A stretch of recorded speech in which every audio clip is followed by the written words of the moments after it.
भारत के विकास में एनजीओज की भूमिका भी बढ़ रही है, साथ साथ इन्हें नियंत्रित करने का भी प्रयास हो रहा है।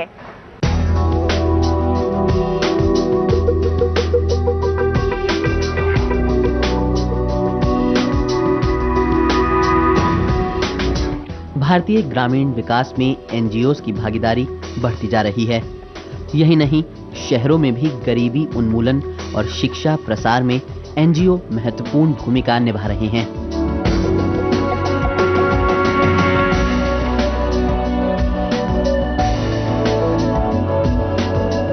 जो डेवलपमेंट जो हो रहा है रूरल इंडिया में, वो that is purely because of NGOs. It is not because of government machinery. Government machinery fail हो चुकी है रूरल इंडिया में। उतनी उनकी रीच नहीं है, उतनी उनकी ताकत नहीं है कि कुछ कर सके, क्योंकि जो भी फोकस हो रहा है वो अर्बन डेवलपमेंट पे हो रहा है, अर्बन इंफ्रास्ट्रक्चर पे हो रहा है। अच्छा, आप अर्बन इंडिया में भी देखो, गुड़गांव में ज्यादा मॉल्स हैं, स्कूल्स नहीं है। वो मिडिल क्लास का भी प्रॉब्लम हो रहा है, वो गरीबों की बात छोड़ो आप। तो मतलब एक वो सोची हुई गवर्नेंस की फेलियर है इस कंट्री में। कुछ मतलब ज्यादा there is no proper planning. So that is where NGOs are contributing a huge amount in development and improving the economy of the poor and the marginalized.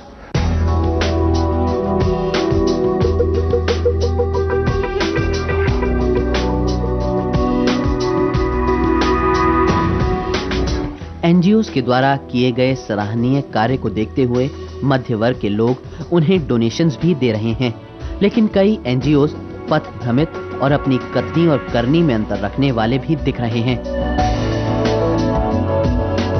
इसीलिए कुछ एनजीओज इन्हें संगठित करने में भी लगे हुए हैं।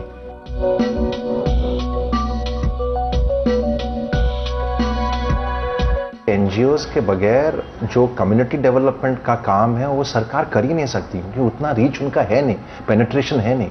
पर ये है कि हमने कॉन्फेडरेशन इसलिए खोला है ताकि जो अच्छे एनजीओज हैं उनको हम मतलब मेन स्ट्रीम कर सकें। क्योंकि आजकल जो बड़े एनजीओज हैं जो मतलब पैसे खर्च कर सकते हैं एड्स निकालने के लिए, टीवी पे इश्तिहार डालने के लिए, वो उतना इम्पैक्ट नहीं दिखा रहे हैं। जो इम्पैक्ट हो रहा है वो छोटे एनजीओ से हो रहा है, जो ग्रास रूट्स एनजीओज है, जो रूरल इंडिया में काम करते हैं, उनसे हो रहा है। और इनके पास कोई फंडिंग नहीं है, सिर्फ एक मतलब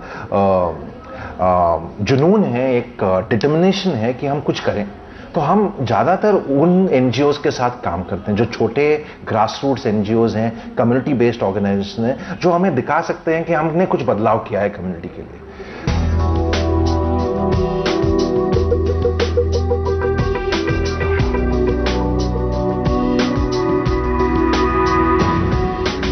अगर आप किसी एनजीओ को डोनेशन दे रहे हैं तो कुछ बातों का ध्यान रखें।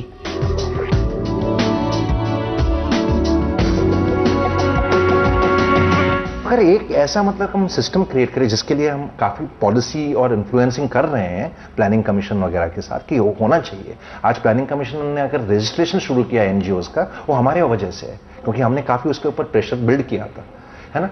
तो पर वो जो एनजीओज को रजिस्टर करना ही नहीं, पर एनजीओज को जो पैसे देते हैं गवर्नमेंट, उनमें लोगों की अकाउंटेबिलिटी कैसे लाएं, कि लोग बोलें कि हमें इसमें इन्वॉल्व होना है और हमें देखना है कि आप क्या इम्पैक्ट करते हो। तो सरकार में भी उतने ही बंदे हैं जो ऑफिशियल्स हैं, वो 1.3 बिलियन इंडियंस को तो मॉनिटर कर नहीं सकते हैं।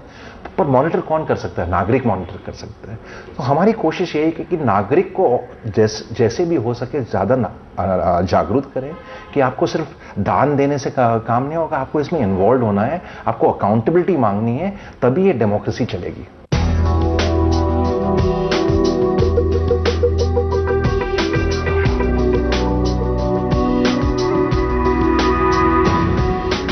इसमें कोई शक नहीं है कि भारतीय अर्थव्यवस्था के विकास में एनजीओज की भूमिका अहम होने वाली है।